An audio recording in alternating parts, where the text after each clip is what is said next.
So hello everyone, in this video we are going to talk about oscillation, oscillatory equation essentially. So basically the theory of oscillation. So what do we have? First of all, we are starting in the last lecture we have seen that let's say you given a equation which looks like this: P naught x y double prime plus P1 x y prime plus P2 xy equals to 0. Let's say you are given this equation, right?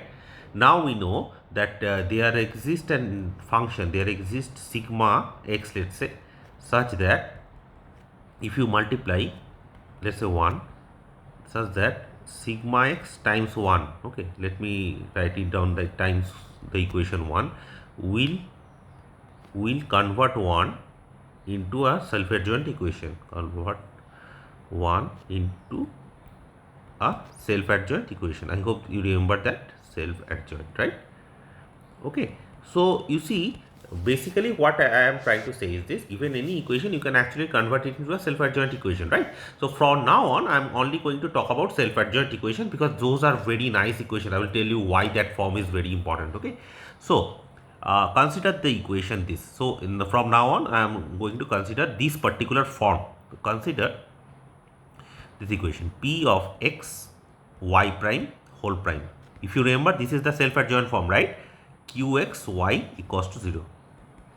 Yes, and so we'll look at this problem. Let's call this problem as 2, and if px is identical equals to 1, okay, then this equation looks like this: y double prime plus qxy equals to 0.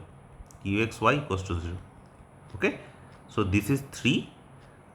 Okay, when px is essentially 1. Yes, so here we assume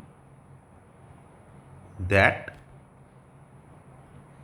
p and q is in C1 of I. Okay, whatever interval I it is defined on, it is C1, so continuously differentiable. This is what we are assuming essentially. Yeah.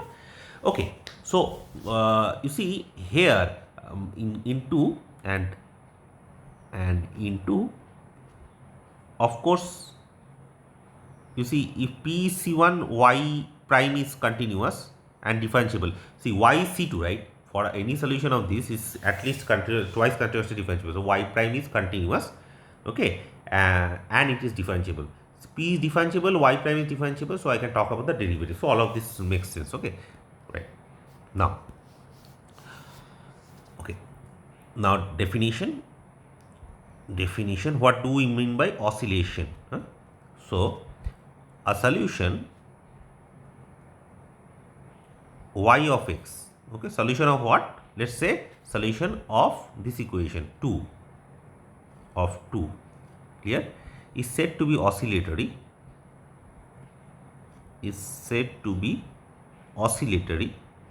okay. So we are calling the solution as oscillatory for now, okay, if it has no, okay, last 0. Is this okay?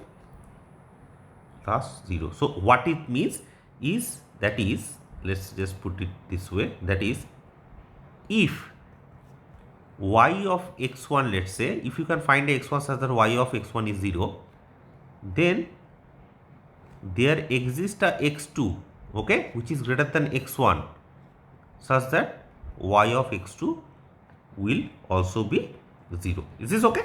So this is when we call the solution as a oscillatory solution, okay, and 2 is called oscillatory. See, the solution is oscillatory if there is no last 0 of the solution, and 2 is called oscillatory if all solutions are oscillatory. Is this okay? Are oscillatory.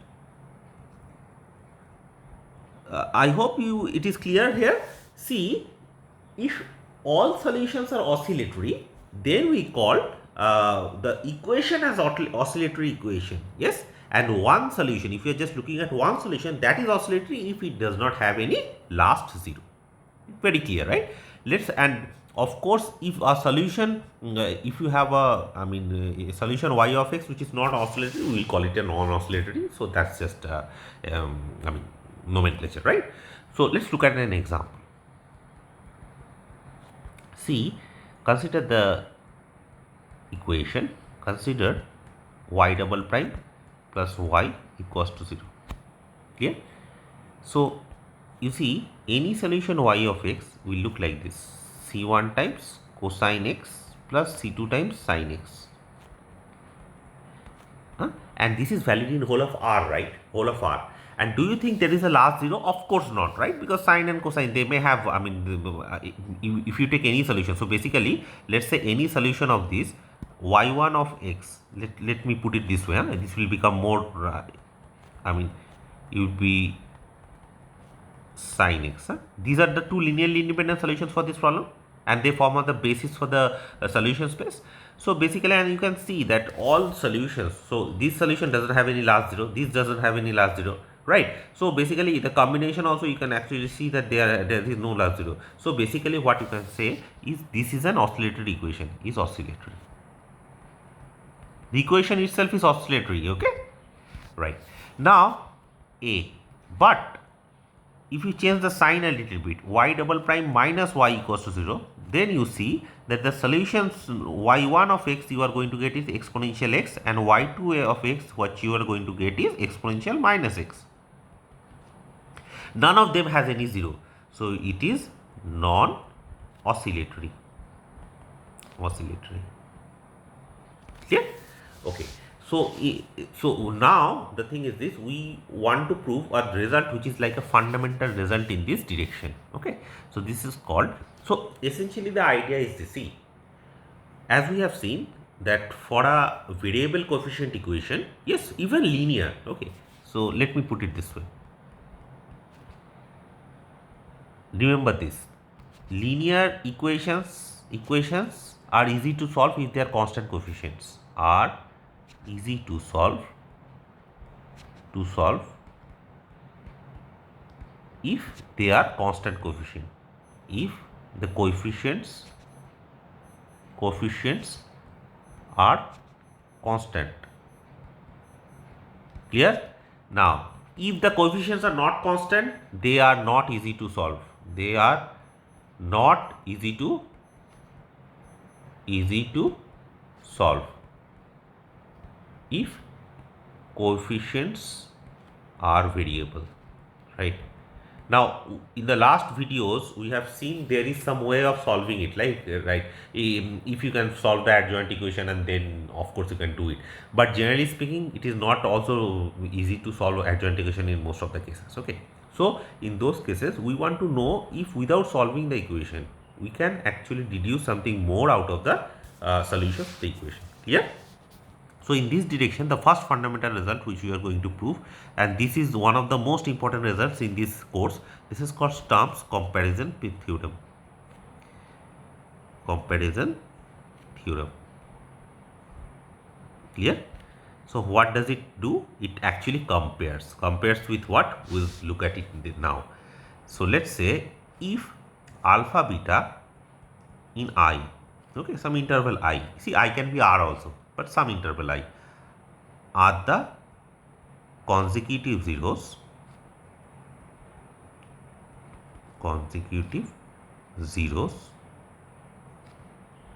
of a non-trivial solution. Okay, of course non-trivial solution, because if it is trivial solution, then everything, I mean every number is a zero, right? So it doesn't matter. So we are looking for a non-trivial solution yx, clear, of, please remember this thing, we are talking about this equation 3, not 2, 3, okay, 3. For now let's just look at 3 and then we will talk about what happens in 2. And if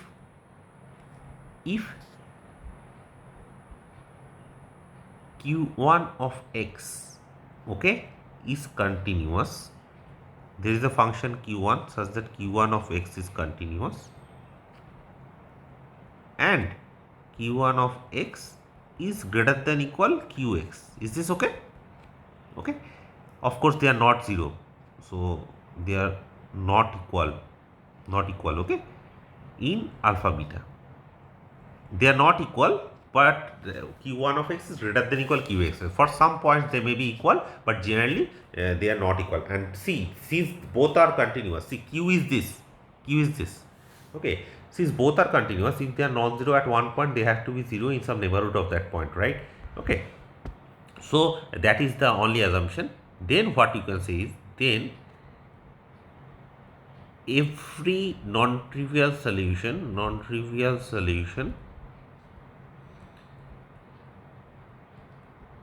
zx of y double prime plus q1 of x times z equals to 0 has a 0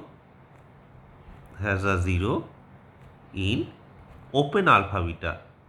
Okay, fine. So let us understand what it is saying.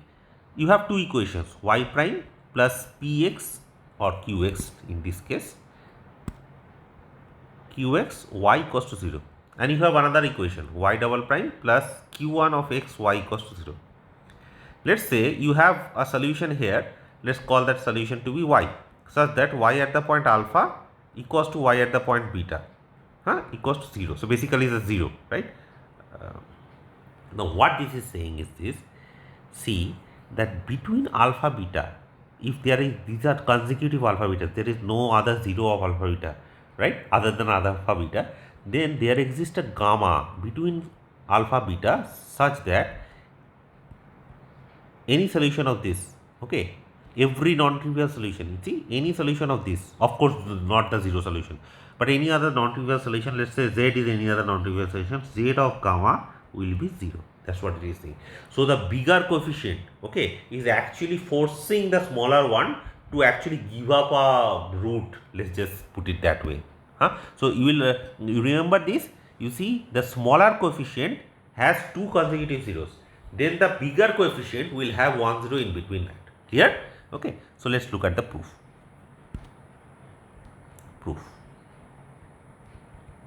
The proof is not very difficult. So what you do is this. So first of all, maybe, okay, so multiply, let me write it, otherwise it may get confused. Multiply y double prime plus qxy equals to 0, this equation, with z of x, clear, with z of x, and this equation z double prime plus q1 of x z equals to 0 with y of x, Is this okay? Now once you do it and subtract, this is the exact same thing which we did while we deduced the Lagrange identity, if you remember from the last class. Okay, so once you do that, what you have is z y prime minus y z prime whole prime, okay, plus q minus q1 y x zx equals to 0. Okay, how do you get this? Is exactly the Lagrange identity, if you remember. This is Lagrange or Green's, whatever you want to call it, doesn't matter. But anyway, so exactly the same thing. I mean, if you just take the integration part, then you can call it Green's. But anyways, it's okay. So this is the Lagrange identity. Okay. The proof of this we did it in the last class, so I am not discussing this part. Okay. Now once this is true, now you see y at the point alpha equals to y at the point beta equals to 0. This is given, right? Consecutive zeros, you remember. Then integrating, what you get? Integrating, one has you integrate this thing, what will happen? You are going to get z at the point beta, y prime at the point beta, minus z at the point alpha, y prime at the point alpha. That is what remaining, because you see what happens to y at the point alpha, y at the point beta, that is becoming 0. So those terms are not there. This is the only term which is remaining. And then integral of this particular thing. Okay. So plus alpha to beta q of x minus q1 of x y of x z of x dx. I hope this is clear. Very simple. Okay. Lagrange identity. After that, you integrate that. This is basically the Green's identity, if you want to call that. Okay. So we have this. Now you see, the thing is, what we are going to do is we are going to use the linearity. So basically, we assume that y prime of x is positive in alpha beta. See, this is where we are using the consecutiveness. See, essentially what we are saying is alpha beta, y is 0 here, y is 0 here. These are the consecutive zeros. So basically it can either do this or it can do this, any one of them. Okay, so we are just assuming it is positive. We can assume negative also, it doesn't matter. Okay, this is okay. So basically, let's say if it is positive, this is alpha beta. What is y doing? Y is 0 here. So it is going up somewhere and then it has to come down and match here. That is beta. Here. Okay. So y, so we are assuming y at the point x is positive. That's what we are assuming, huh? In open AB, y at the point alpha, y at the point beta is 0, y is positive in open alpha beta. Okay, then what happens to y prime at the point alpha? This is strictly greater than 0. Okay, why?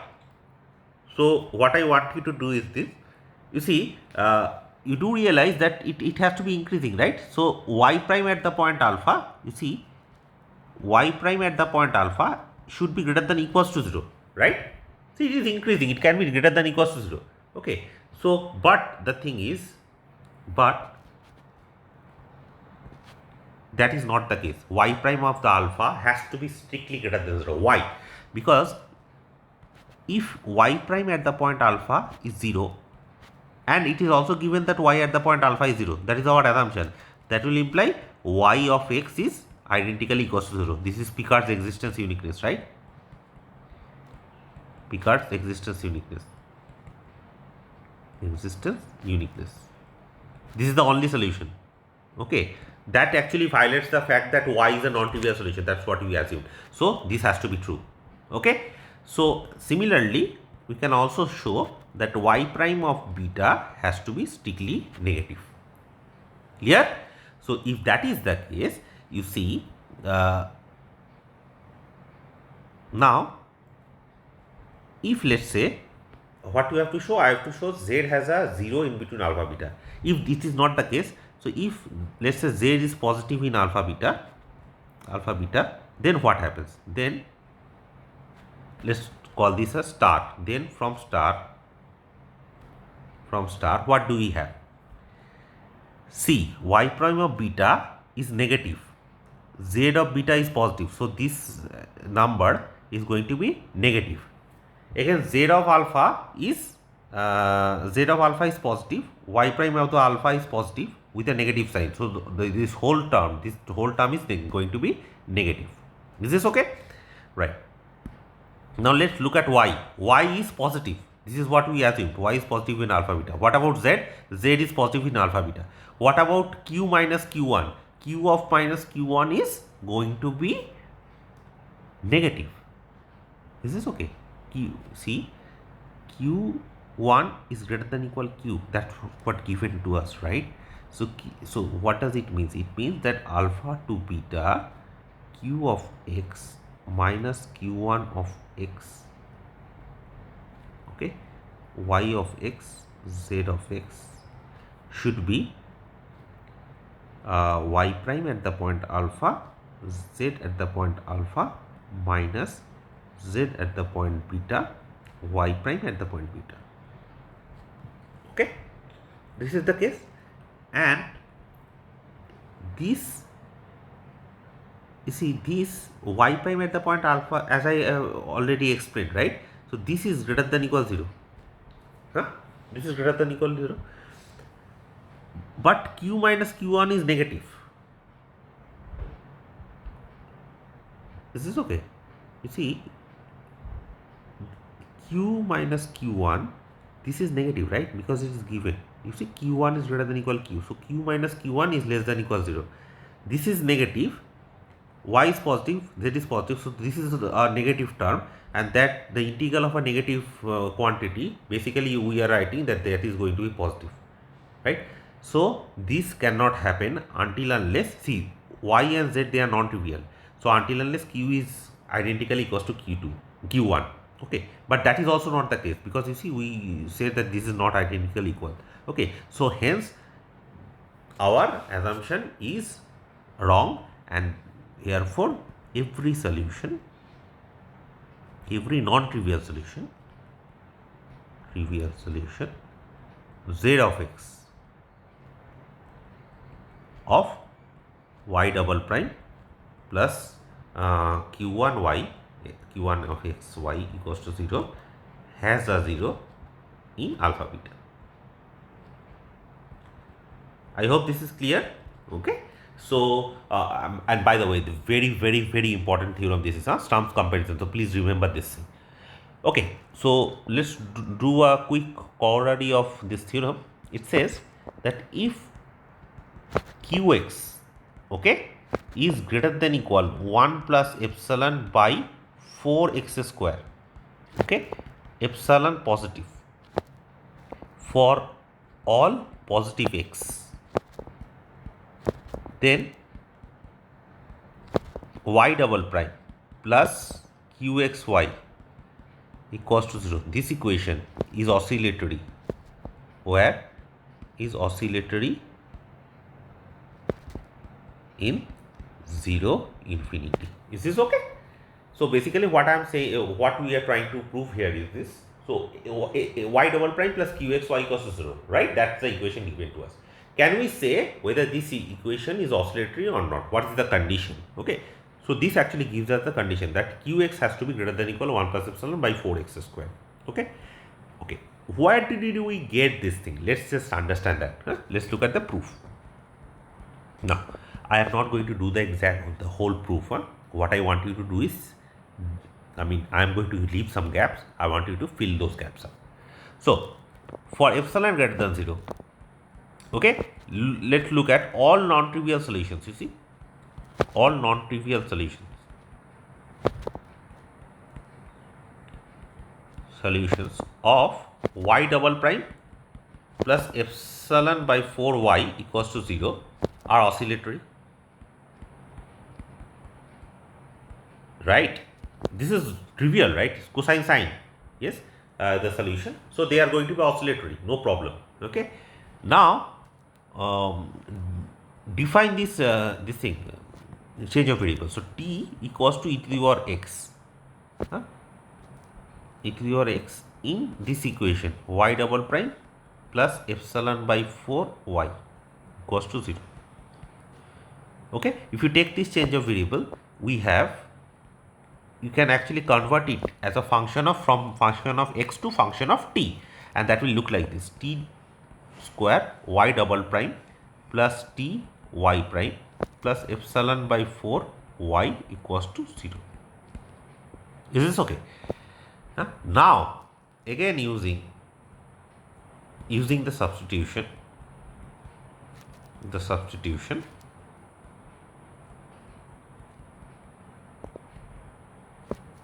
y equals to z by root t. Okay, we obtain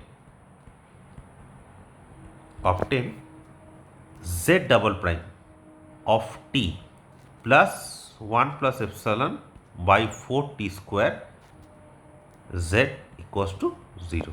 This is what we get. Okay. Now, since zt equals to e to the power x by 2 y as a function of t, so e power x, this equation is oscillatory, right? I don't know how to put it, maybe double star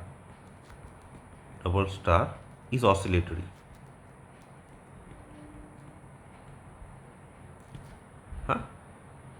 It has to be, right? Because this equation is oscillatory, so every solutions are oscillatory. Y is oscillatory, so every solution of this is oscillatory. Now I changed it to the another equation. Now for this equation also it has to be oscillatory, because z is e to the power x by 2 y power e power x, and y is oscillatory, so z has to be oscillatory, right? Therefore between any two solutions of this equation, what is the equation? This equation star. So therefore, uh, between any two zeros of which one, the this equation of star star, okay, there is a zero of every solution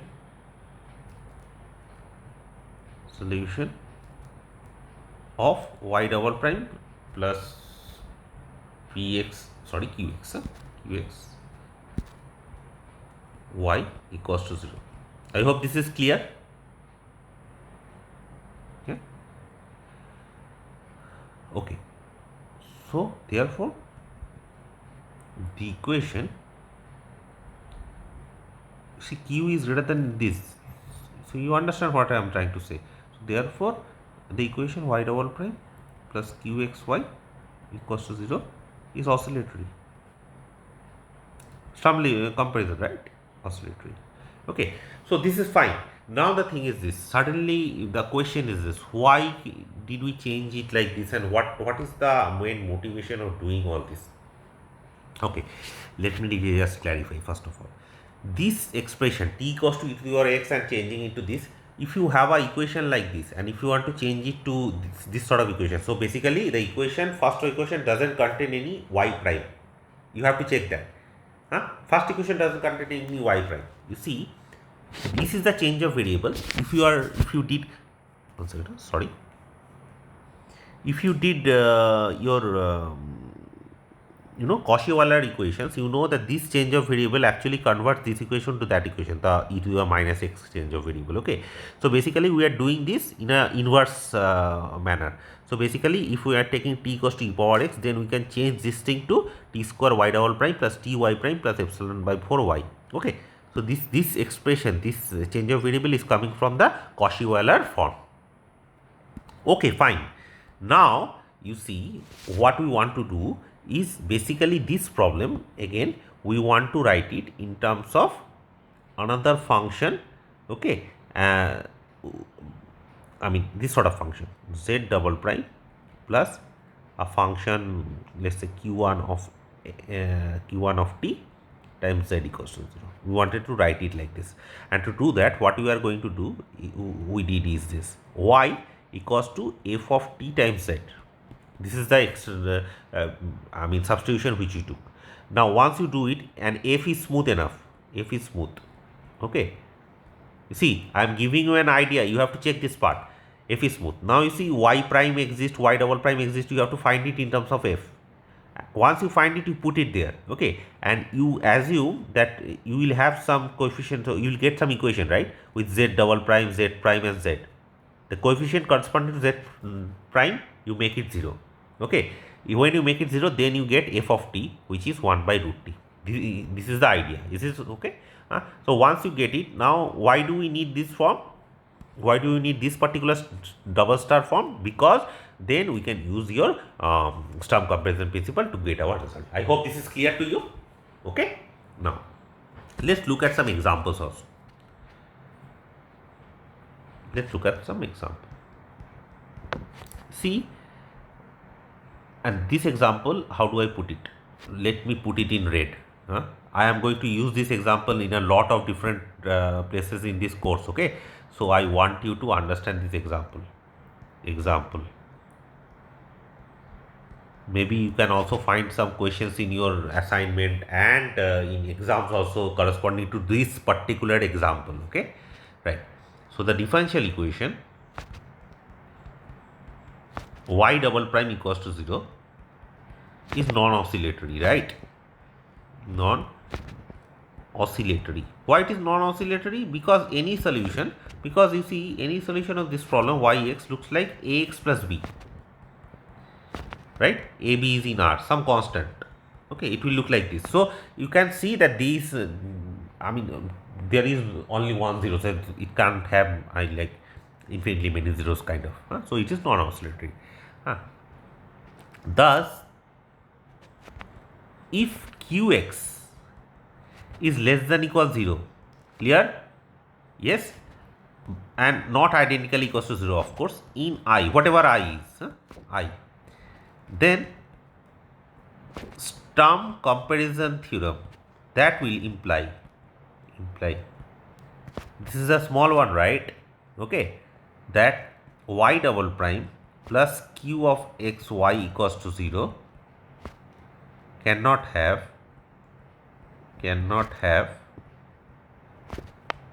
more than 1 0. Imply that no, each solution, I should write it, imply that each solution of this equation cannot have more than 1 0. Is this okay? Why is that true? Let's look at it. Again, I am not writing it, I want you to check it yourself, but I will tell you why. See, what happens is this. Let's say y double prime plus qxy equals to 0. This has two roots, alpha beta. Qx is less than equal 0, right? So basically, if there are two roots, consecutive roots, two roots, then in between those two roots there is another root of this 0 thing, right? Because qx is dominated by 0, Sturm comparison principle says that then y double prime equals to 0 will have one root in between. Is this okay? But this cannot happen, right? See, this yx equals to x, that one solution may have root, but you see yx equals to, let's say, 1 also solves this problem, right? But that solution doesn't have any root in between alpha beta. But what does Sturm comparison principle say? It says that every solution of that equation will have one root in between. So, but a constant solution is not going to have that root. Clear? So, it is this equation y double prime plus qxy equals to 0 is non-oscillatory. Please remember. Again, let me put it in this way. Very important result. Y double prime plus qxy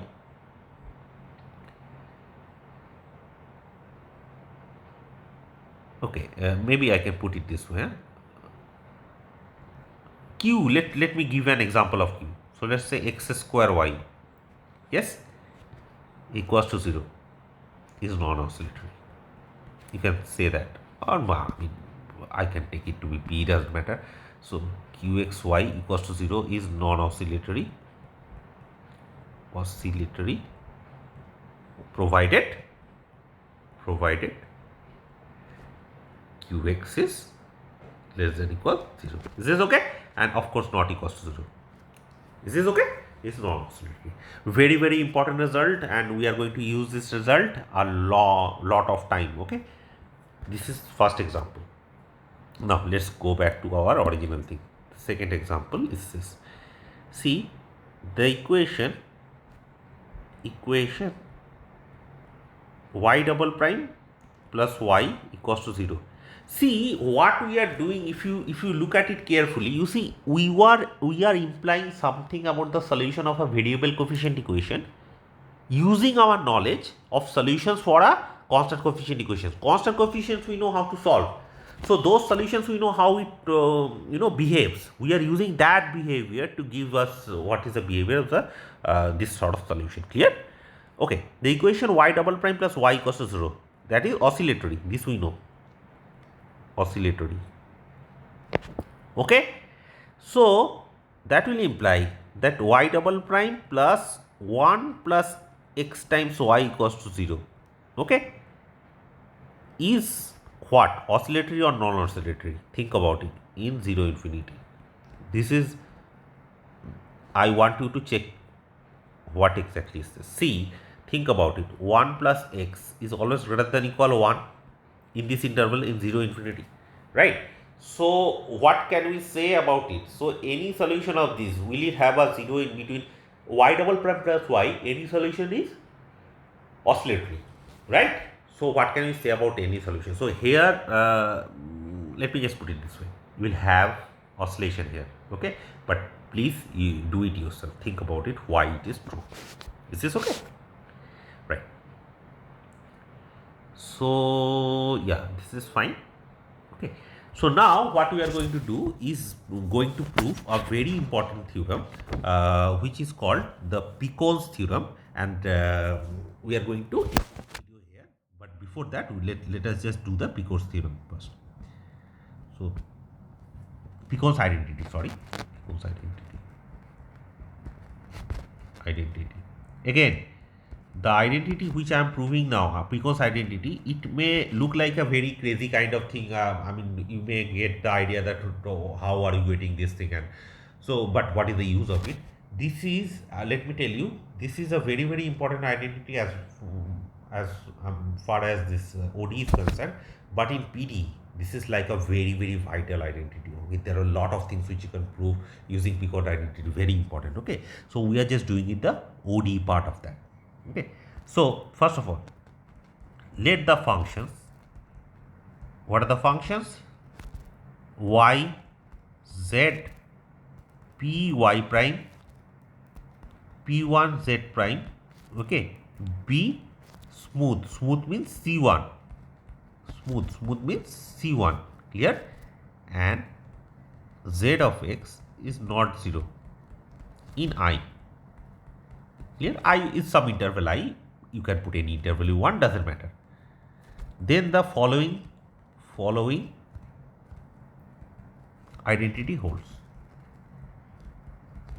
Identity holds. Okay, let's look at what is the following identity. It says y by z, z p y prime minus y p1 z prime whole prime. This particular quantity is y. Now, please understand there is nothing to understand in this. This is just some technical identity, okay? But it is very useful to prove theorems. That's what we are doing.